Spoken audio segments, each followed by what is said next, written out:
अस्सलाम वालेकुम everyone, welcome to my channel, welcome to another vlog. I hope कि आप सब ठीक होंगे। आज के वीडियो में मैं आपके साथ शेयर करूंगी कुछ क्लिप्स अपने क्लीनिंग के ही, जो कि कंटिन्यू है मेरी काफ़ी दिनों से। और यहाँ पर मैं अपना फ्रिज को क्लीन करने लगी हूँ। तो इसके लिए एक सबसे अच्छी टिप ये होती है कि अगर आप जल्दी चाहते हैं कि जो आइस है वो मेल्ट हो जाए, तो किसी एक पैन में पानी को गर्म करके तो आप अगर फ्रिज में रख के थोड़ी देर फ्रिज को बंद कर दें तो पानी उसकी जो बर्फ़ है वो जल्दी मेल्ट हो जाएगी। बिकॉज़ कुछ चीज़ें मैंने फ्रिज से निकाली थी और मुझे डर था वो ख़राब ना हो जाए, इसलिए मैं चाह रही थी कि जल्दी जल्दी ये काम जो है वो ख़त्म हो जाए। जैसा कि आप जानते होंगे, जो मेरी पहले भी वीडियोस देख चुके हैं, आजकल मैंने स्टार्ट किया हुआ है विंटर की प्रिपरेशन। विंटर आने से पहले मैं कुछ मेजर काम हैं घर के वो कर लेना चाहती हूँ, जैसे फ़ैन क्लीनिंग, फ्रिज क्लीनिंग, और मैंने विंडोज़ और फ्लोर को अच्छे से धो लिया है ताकि पूरी सर्दियाँ लाइक 2-3 माह जितनी भी देर सर्दियाँ रहें मुझे डीप क्लीनिंग घर की ना करनी पड़े। विंडोज़ वगैरह अब बंद तकरीबन हो गई हैं घर की, तो अब ये है कि डस्ट भी नहीं आएगा। तो आजकल बस ये काम सब चल रहे हैं और विंटर भी करीब है, बस तकरीबन आ ही गई हैं। कपड़े जो हैं वो मैंने पहले ही निकाल लिए थे सर्दियों के। तो इस तरह अल्हम्दुलिल्लाह मेरा काम जो है अब काफ़ी हद तक वाइंड अप हो गया है। आज मैंने फ्रिज की क्लीनिंग की है, लेकिन घर में बच्चे भी थे, बच्चों को छुट्टी थी स्कूल से, हस्बैंड भी घर में थे, तो बाकी सारा दिन कुकिंग वगैरह का भी काम चलता रहा।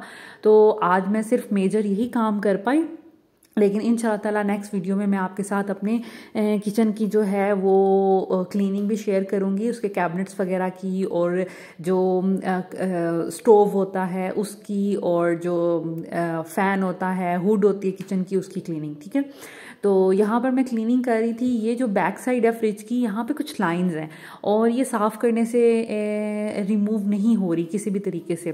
ये आई डोंट नो, मेरा जो फ्रिज है वो कोई 7 इयर्स पुराना है, लेकिन ये है कि मैं इसको अल्हम्दुलिल्लाह ये स्पॉटलेस है फ्रंट से और बॉडी से, इनर साइड से, लेकिन ये जो लाइंस हैं इस एरिया में आई डोंट नो ये क्यों हैं और ये किस तरह आ गई। खैर इनको मैंने बहुत क्लीन करने की कोशिश किया, लेकिन ये क्लीन नहीं हो रही। इसके अलावा मैंने सोचा किचन क्लीनर से भी मैं इसको लगा के तो साफ़ करूं, लेकिन वो नहीं क्लीन हुई। एनीवेज़ ये है कि फ्रिज वैसे साफ़ है। ये जो निशान है आई डोंट नो ये किस चीज़ के। अगर आपके पास कोई रेमेडी है तो प्लीज़ मेरे साथ शेयर कीजिएगा कमेंट्स में। और यहाँ पर बस मैंने जब तक ऊपर वाले पोर्शन जो है वो जो फ्रीज़र है वो साफ़ हो रहा है, उसकी बर्फ़ जो है वो मेल्ट हो रही है, तो मैंने सोचा उतनी देर टाइम को वेस्ट ना किया जाए और उतनी देर मैं नीचे की क्लीनिंग कर लूँ, तो फिर बाद में ऊपर वाला जो है एरिया वो भी साफ़ हो जाएगा। सिंपल मैंने जो बर्तन धोने वाला डिटर्जेंट होता है या लिक्विड वट एवर जो भी आप यूज़ करते हैं, मैंने उससे, और जो बर्तन धोने वाला स्पॉन्ज होता है उसी से मैंने उसको एक दफ़ा साफ़ कर लिया है। उसके बाद आप कोई भी जो टॉवल है आपका किचन क्लीनिंग का, आप वो यूज़ कर सकते हैं। उसके साथ मैंने इसको गीला करके उसको अच्छे से स्क्वीज़ करके और बाकी फिर इसको वाइप कर लिया है। तो मैं पानी वगैरह से कम ही फ्रिज को वॉश करती हूँ। अल्हम्दुलिल्लाह जो मेरा फ्रिज है वो तकरीबन 7-8 इयर्स हो गए हैं उसको, और ये अभी भी अल्हम्दुलिल्लाह बिल्कुल नए जैसा है। इसमें कोई भी ऐसा जितना कोई मेजर इशू नहीं हुआ मुझे, और क्योंकि मैं इसकी बड़ी केयर करती हूँ और इसको बड़े अच्छे तरीके से साफ़ करती हूँ। यहाँ पर ये देखें ऊपर वाले पोर्शन में अब सारी जो भी थी फ्रीज़र में बर्फ़ थी वो मेल्ट हो गई है, लेकिन यहाँ पर पानी जमा हो गया। अब इसके 2 तरीके होते हैं कि या तो आप वाइप डायरेक्ट हाथ से या किसी चीज़ से आप पानी को बाहर निकाल दें, उससे ये है कि फ्लोर में वेट हो जाता है, फ्रिज वेट हो जाता है जो उसकी बॉडी होती है, तो इस तरह जंग लगने का भी खदशा होता है। तो मैंने क्या किया, मैं अक्सर ऐसे करती हूँ। मैं ये नहीं चाह रही थी कि मैं फ्लोर को जो है वो करूँ गीला, बिकॉज़ वो मेरा फिर काम बहुत बढ़ जाएगा। तो मैं यहाँ पर क्या करती हूँ कि कोई भी टॉवल लेके तो उससे मैं स्क्वीज़ कर लेती हूँ, पास में कोई भी बॉल वगैरह रख लेती हूँ, तो उससे पानी स्क्वीज़ करती जाती हूँ। तो ये है कि फिर बाहर जो किचन है वो वाला एरिया जो है गीला नहीं होगा और इस तरह काम भी नहीं बढ़ेगा। हाँ ये है कि इसमें थोड़ा सा टाइम लग जाता है, लेकिन हार्डली मेरा ख्याल है 4 से 5 मिनट लगे होंगे। और ये काम करने के लिए आपके पास मैं आपको एक टिप देती हूँ कि आप ग्लव्स ज़रूर पहन लें। मेरे जो ग्लव्स हैं, मैं हमेशा जब भी फ्रिज की क्लीनिंग करती हूँ तो वो मैं ग्लव्स पहन के करती हूँ, जो स्कॉच ब्राइट के बड़े अच्छे वो होते हैं, थोड़े थिक से होते हैं, लेकिन वो मेरे फट गए थे तो इस वजह से, और मुझे उनको लाना याद नहीं रहा, लेकिन ये कि नेक्स्ट टाइम मैं ज़रूर इसको ले आऊँगी, बिकॉज़ आज जो है वो मेरे हाथ काफ़ी ज़्यादा रेड हो गए थे। एनीवेज़ मैंने वो ऊपर वाला जो फ्रीज़र था वो भी क्लीन कर लिया था, नीचे वाला भी मेरा सारा साफ़ हो चुका है। अब जितनी भी ग्रिल्स और इसके ये जो ड्रॉर में लगने वाले इसके होते हैं कंपार्टमेंट्स, तो वो मैं वॉश करी थी और उनको वॉश कर लूँगी और ड्राई करने के बाद मैं लगा लूँगी इनको फ्रिज में। बड़ा जल्दी ये फ्रिज साफ़ हो जाता है, जिस तरह मैं करती हूँ कि लाइक ऊपर थोड़ा सा पानी गर्म करके मैं रख देती हूँ और डोर को क्लोज़ कर देती हूँ, बर्फ़ जो है वो मेल्ट हो जाती है और उतनी देर में मैं अपने या तो नीचे वाला एरिया साफ़ कर लेती हूँ या फिर इस तरह ग्रिल्स वगैरह करके जितनी देर में वो मेल्ट होती है ये काम हो जाता है। तो बाकी ये कि किचन में आज काफ़ी मैस हो रहा था इसी वजह से, क्योंकि काफ़ी चीज़ें फ्रिज से निकाली थी, कुछ वेस्ट करने वाली थी, कुछ बर्फ़ की चीज़ें, बर्फ़ के बॉल्स वगैरह फ्रिज में पड़े हुए थे, तो अब तो ज़रूरत ही नहीं है उन चीज़ों की। इस वजह से मैंने फिर वो सारा कुछ निकाला और जो गैर ज़रूरी चीज़ें थी जो मुझे नहीं चाहिए थी वो मैंने फिर सारी वेस्ट की। तो इस तरह ये है कि अब मेरी फ्रिज की भी क्लीनिंग हो गई है और अब विंटर्स के लिए जितना भी मेरा मैक्सिमम काम था वो सारे कंप्लीट हो गए हैं और अब मैं पूरे विंटर बड़े आसानी से जो बेसिक काम हुआ करेंगे घर के वही किया करूँगी और बच्चों को देख लिया करूँगी और दैट इज़ इट।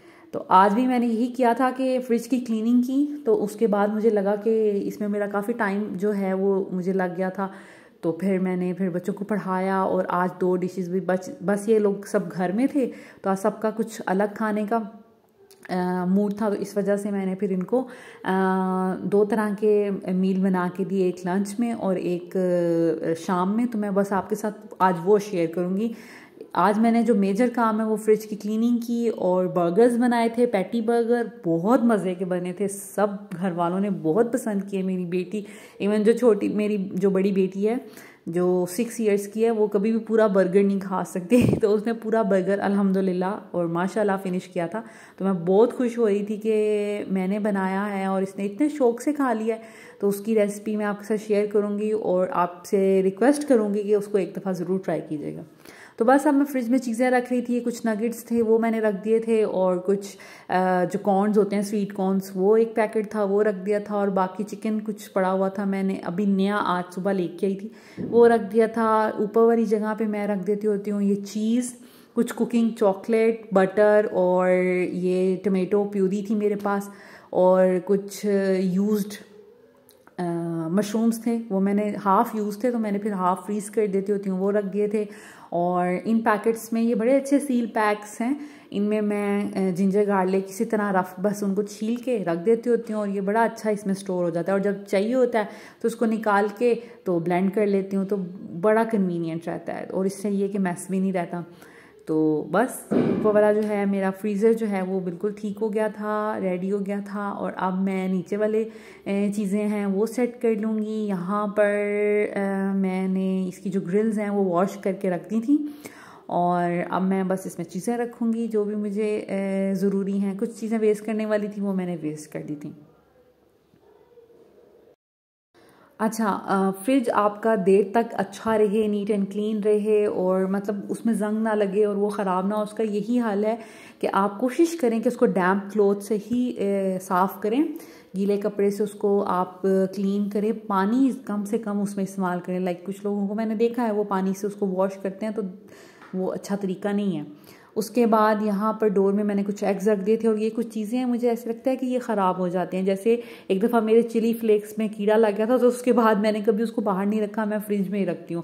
और यहाँ पर इमली, आलू बुखारा कुछ पड़ा हुआ है, ये थोड़ी सी किशमिश मैंने यूज़ अक्सर करती हूँ तो वो मैं रख देती होती हूँ फ्रिज में। नीचे ये क्रीम पड़ी रहती हैं, ये बर्गर्स बनाने के लिए मैं ये बन्स लेके आई थी तो वो रख दिए। नीचे जो हमारी रूटीन की सॉसेस होती हैं, हमारे घर वाले एक तो सॉसेस बहुत ज़्यादा खाते हैं तो वो पड़ी होती हैं। यहाँ पर कुछ लेफ़्ट ओवर योगर्ट था और लेफ़्ट ओवर कुछ वो जो पेस्ट होता है जिंजर गार्लिक का, यहाँ पे वो पड़ा हुआ है। ये जो है लेफ़्ट ओवर पड़ा हुआ है उसका पैनकेक का मटेरियल, तो वो मैं देख रही थी, मुझे भूल गया था कि इसमें क्या है तो मैंने चेक किया तो पैनकेक का मटेरियल था। ये कुछ सालन है और ये पीटा ब्रेड्स, तो ये पड़ी हुई हैं।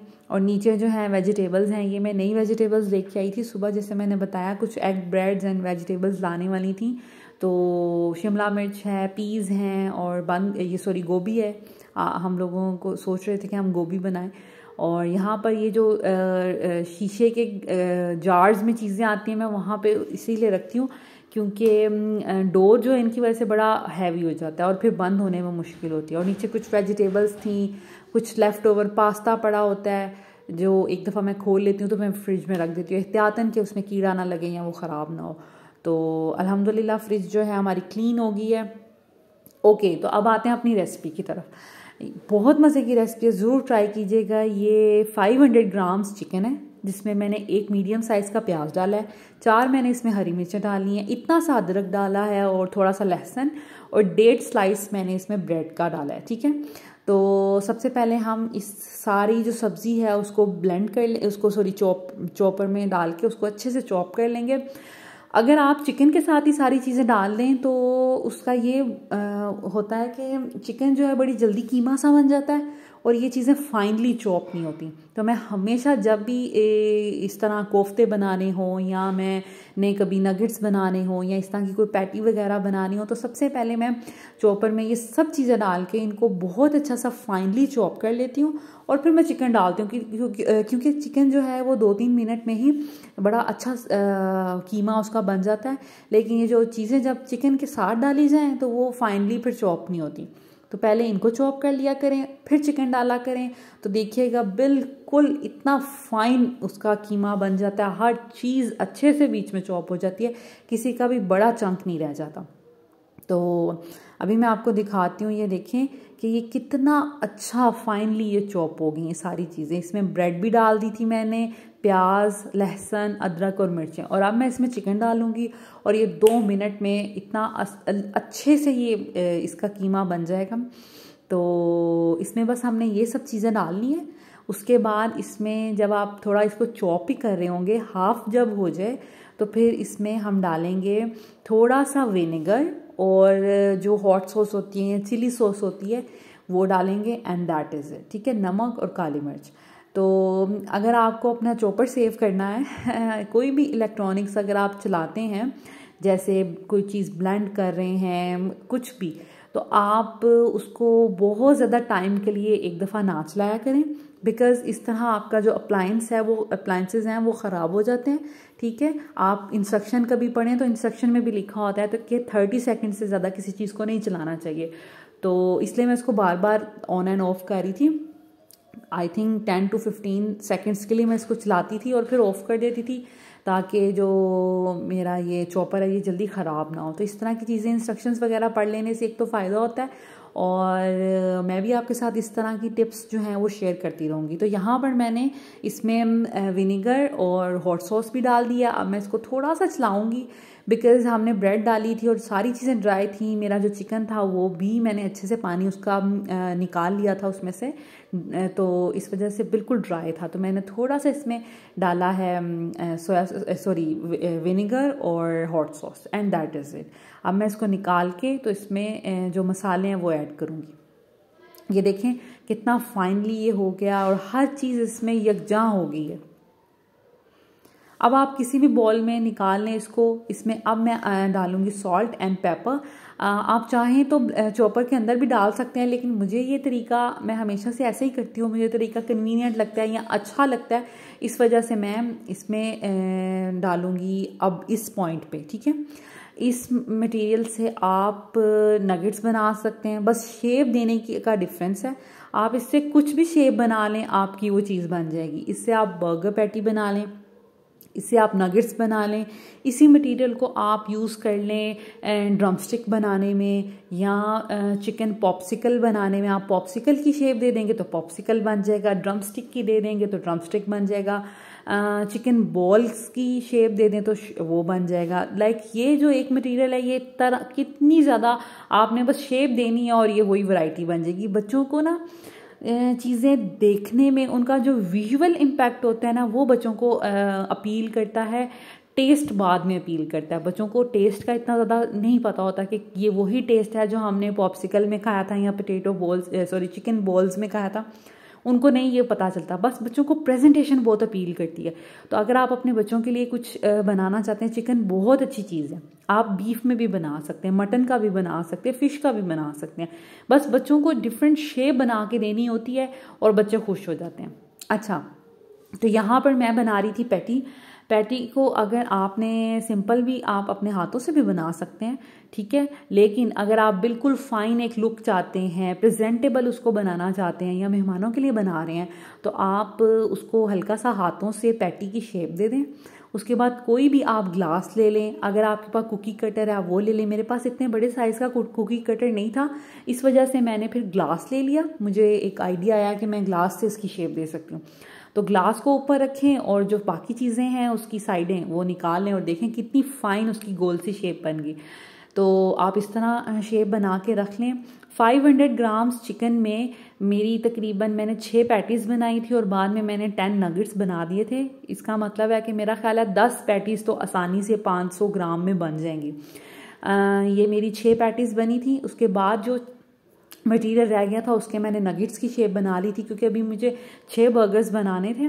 तो उसके बाद मैंने सोचा कि मैं फिर मज़ीद पैटी नहीं बनाती, इसी को नगेट्स की शेप दे दूंगी। बच्चों को नेक्स्ट डे मैं नगेट्स फ्राई कर दूंगी तो बच्चों को एक डिफरेंट चीज़ लगेगी, उनको बिल्कुल भी नहीं याद रहेगा कि ये वही पैटी है या ये वही फ्लेवर है जो हमने बर्गर में खाया था।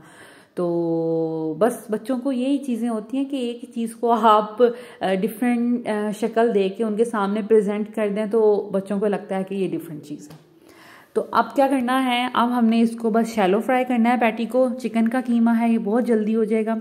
2 मिनट आपने एक साइड पे रखना है और 2 मिनट दूसरी साइड पे हल्की फ्लेम पे।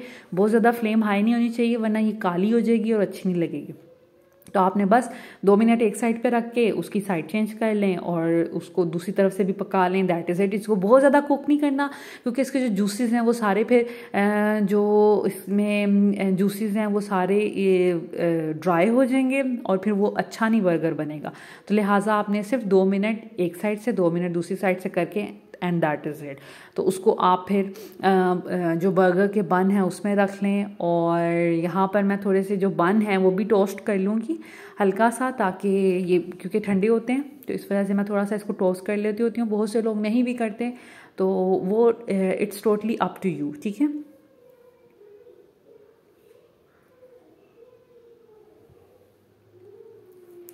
ओके, तो यहाँ पर मैंने मेरे टोस्ट हो गए हैं बंस और मेरी जो पैटी है वो भी बन गई है। अब ये भी आप पे डिपेंड करता है कि आपने सॉसेस कौन सी यूज़ करनी है। अच्छा, मैं प्रेफर यही करूँगी और मैं आपको यही सजेस्ट करूँगी कि मेयोनीज़ और इसके साथ बारबेक्यू सॉस और मस्टर्ड सॉस। जिन लोगों का टेस्ट डेवलप नहीं है इन दोनों सॉस के लिए तो कोई बात नहीं, वो चिली सॉस डाल लें, कुछ भी डाल लें, लेकिन हम लोगों को ये मस्टर्ड सॉस आप एक दफ़ा ट्राई करें, ये काफ़ी अच्छी होती है। मस्टर्ड सॉस और ये बारबेक्यू सॉस, सलमान वालों की मैं बारबेक्यू सॉस यूज़ करती हूँ और ये काफ़ी माइल्ड है, इसका फ्लेवर बहुत ज़्यादा तेज़ नहीं है। और ऊपर आप कुछ भी लगा सकते हैं, आप खीरे रख लें, आप प्याज रख लें, मैंने टमाटर रखे हैं और मैंने ये जो लीव्स होते हैं सैलड लीव्स वो रखे हैं, लेटस सॉरी जिसे कहते हैं, ठीक है। तो दैट इज़ इट। ये मेरी प्रेजेंटेशन है। ऊपर मैं ये ले आई थी स्क्यूअर्स, ये बंस वाले जो होते हैं, या आपको के पास कोई भी अवेलेबल हैं, कोई टूथपिक्स हैं प्यारी सी, वो लगा लें, कुछ भी लगा लें तो बच्चे खुश हो जाएंगे। ओके, तो वो तो था लंच का टाइम और बाकी मैं कुछ भी रिकॉर्ड नहीं कर पाई। और लंच के बाद फिर मैं थोड़ा रेस्ट किया, बच्चों को पढ़ाया और मैंने और मेरे हस्बैंड ने एक मूवी देखी और उसके बाद फिर इनको सबको भूख लग गई थी तो मैंने सोचा कि पीटा ब्रेड की पॉकेट्स बना लूँ, चिकन पॉकेट्स। उसके लिए मैं रेसिपी पहले भी अपने चैनल पे शेयर कर चुकी हूँ, 1 chicken marination for different recipes, ठीक है। तो वो आपको मिल जाएगी मेरे चैनल पे। इसमें मैं क्विकली बता देती हूँ आपको। चिकन लेना है आपने, थोड़ा सा उसमें दही डालना है, लहसुन अदरक का पेस्ट डालना है और शान का तंदूरी मसाला डालना है, ये बेस्ट है। ये अगर आप डाल लें तो इसके अलावा आपको किसी इंग्रेडिएंट की ज़रूरत नहीं पड़ेगी। इसमें नमक भी होता है लेकिन मैं क्वांटिटी हमेशा इसकी थोड़ी रखती हूँ क्योंकि ये तेज़ होता है और मेरे घर में जो खाना बनता है वो बच्चे भी खाते हैं और मेरी 1 साल की बेटी वो भी खाती है, तो इस वजह से मैं फिर माइल्ड रखती हूँ। तो मैंने घर से थोड़ा सा नमक इसमें ऐड कर लिया था, बिल्कुल आप कह लें कि 1/4 टीस्पून या 1/2 टीस्पून के करीब मैंने इसमें नमक ऐड कर लिया था। और जो चिकन है वो आई थिंक 200 ग्राम चिकन होगा, ठीक है, 200-250 ग्राम। थोड़ा सा ही चिकन था। तो अब बस मैंने इसको आपके पास अगर टाइम हो तो आप इसको तकरीबन 1 घंटे के लिए मैरिनेशन के लिए रख दें। मेरे पास टाइम नहीं था क्योंकि क्विकली बनाना था, तो मैंने फिर फ़ौरन ही इसको ऑयल गरम किया पैन में। बिल्कुल हम जितना 2-3 टेबल स्पून हमने ऑयल डालना है इसमें, उसको गर्म किया और फ़ौरन इसमें चिकन डाल दिया। अब मैं इसको थोड़ा सा मिक्स करके और दम पे रख दूँगी एंड दैट इज़ इट। आपने जब इसका पानी ड्राई हो जाए और आपको लगे कि चिकन जो है वो पक चुका है, तो आपका इसका मतलब चिकन जो है वो तैयार है। यहाँ पर मुझे चिकन के कुछ चंक्स बड़े बड़े लग रहे थे, तो मैं थोड़ा सा उसको स्पून से ही, क्योंकि चिकन गल गया तो उसको तोड़ रही थी, क्योंकि इतने बड़े बड़े मुझे चंक्स नहीं चाहिए। तो बस जल्दी जल्दी में जो चिकन अवेलेबल थी मैंने उसमें मसाला डाला और उसको पकने के लिए रख दिया। और इसमें लास्ट में हम डालेंगे कैप्सिकम और प्याज, इसको हल्का सा फ्राई करेंगे। और इसमें आपने डालना है बारबेक्यू सॉस, क्योंकि बारबेक्यू सॉस से ही इसका सारा फ्लेवर बनेगा। तो आपने बस थोड़ी सी बारबेक्यू सॉस डालनी है, उसको अच्छे से मिक्स करना है, 10-15 सेकंड्स के लिए उसको फ्राई करना है एंड दैट इज़ इट। ठीक है, आपका जो इसकी फिलिंग है पॉकेट्स की वो रेडी हो जाएगी।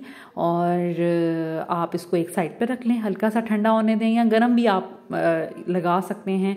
पीटा ब्रेड में कोई इशू नहीं है, ठीक है, लेकिन बहुत ज़्यादा गरम नहीं हो, हल्का सा। जितनी देर में आप पीटा ब्रेड वगैरह गरम करेंगे तो ये नॉर्मल हो जाएगा। ओके, तो पॉकेट्स जो होती हैं वो बेसिकली ये होता है कि पीटा ब्रेड को जब आप गर्म करते हैं वो थोड़ी फूल जाती है और उसमें खुद ही जगह बन जाती है, खलासा बन जाता है। ठीक है, अगर आप उसको हाफ कट करें। तो ये जो पीटा ब्रेड है ये कंट्री एंड बियॉन्ड की थी। मैं पहले डॉन वगैरह की यूज़ करती हूँ, वो तो बड़ी इजीली खुल जाती हैं, लेकिन ये इतनी फूली नहीं।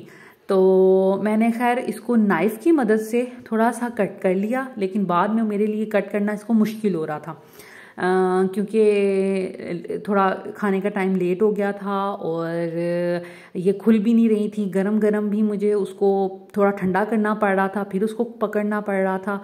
तो फिर मैंने सोचा कि मैंने मुश्किल से मेरा ख्याल है 3-4 बनाई होंगी पॉकेट्स। उसके बाद मैंने फिर सोचा कि मेरे पास बटर पेपर है, मैं बटर पेपर में रख के एक एक पूरी को फ्राई करके गरम करके, तो क्यों ना शावरमा की उसको लुक दे दूँ। ठीक है, तो मैंने इसकी क्योंकि वो खुल नहीं रही थी ब्रेड, तो मैंने बस 2-3 में ही फिल किया और बाद में मैंने इसको शावरमा की लुक में दे दिया और मैंने और मेरे हस्बैंड ने वही खा लिया। मटेरियल तो सेम है, टेस्ट तो सेम आएगा, बस शेप में चेंज आ गया कि एक वो पॉकेट की शेप थी जो इसको खोल के दरमियान में चीज़ें फिल कर देते हैं एंड दैट इज़ इट। बच्चे इजीली उसको सैंडविच की तरह खा लेते हैं। लेकिन अगर वो खुले नहीं तो कोई इशू नहीं है, आप बटर पेपर में उसको सेक के रखें, उसमें ये फिलिंग डालें। कोई सॉस नहीं हमने डाली इसके अंदर, कुछ भी नहीं डाला, सब कुछ इसके अंदर था, फ्लेवर इसके अंदर थे, बारबेक्यू सॉस इसमें डाल दी and that is it. You are good to go कि आप इसको बस पकड़ें और खाएं। ठीक है, आप बच्चों को ये लंच बॉक्स में भी दे सकते हैं बड़ा इजीली। अगर आपने रात को ये मटेरियल बना के सो गए हैं और अगले दिन आप बस पीटा ब्रेड गरम करें और इसमें डालें और आप लंच बॉक्स में बच्चों को दे दें रैप करके, तो एक बड़ा अच्छा मील बन जाता है। हेल्दी मील है, बच्चे वो शौक से खा लेते हैं और पसंद भी करते हैं। मेरे बच्चों को तो ये बहुत पसंद है। ठीक है, तो इस तरह बस लास्ट में जो 2-3 रह गए थे वो फिर मैंने शावरमा की शेप दे दी थी and that is it. Okay, तो रेसिपीज़ तो यहाँ पर कंप्लीट हो गई हैं। आज मैंने आपके साथ 2 रेसिपी शेयर की हैं और दोनों बहुत मज़े की हैं और बड़ी क्विकली बन गई थी। लिटरली इसमें मेरा ख्याल है कि मुझे आधा घंटा लगा था दोनों रेसिपीज़ बनाने में, कोई ज़्यादा टाइम नहीं लगा था। तो आज के दिन बस मैं यही रिकॉर्ड कर पाई। कल से इंशाल्लाह ताला कल मैं आपके साथ शेयर करूँगी अपने किचन क्लीनिंग, और उसके बाद जो विंटर की प्रिपरेशन जो है वो मेरी कंप्लीट हो जाएगी। उसके बाद हम और मज़े के व्लॉग्स की तरफ आ जाएंगे। मैं आपके साथ कुछ ड्रेसिंग स्टाइल्स शेयर करने वाली हूँ इंशाल्लाह ताला अपने नेक्स्ट व्लॉग्स में। तो अगर आपको इसी तरह की कुछ टिप्स और ट्रिक्स और ड्रेसिंग आइडियाज़ और घर से रिलेटेड डेकोरेशन से रिलेटेड कोई चीज़ें आपको देखनी हैं तो प्लीज़ सब्सक्राइब माय चैनल, और आप मेरी वीडियोस को लाइक करें और कमेंट्स करें, और आपको किस तरह के व्लॉग्स चाहिए ये भी मेरे साथ ज़रूर शेयर कीजिएगा। तो thank you so much for watching this video. I hope कि आपको ये वीडियोस अच्छी लगी होंगी, और please subscribe my channel. Take care, अल्लाह हाफिज़।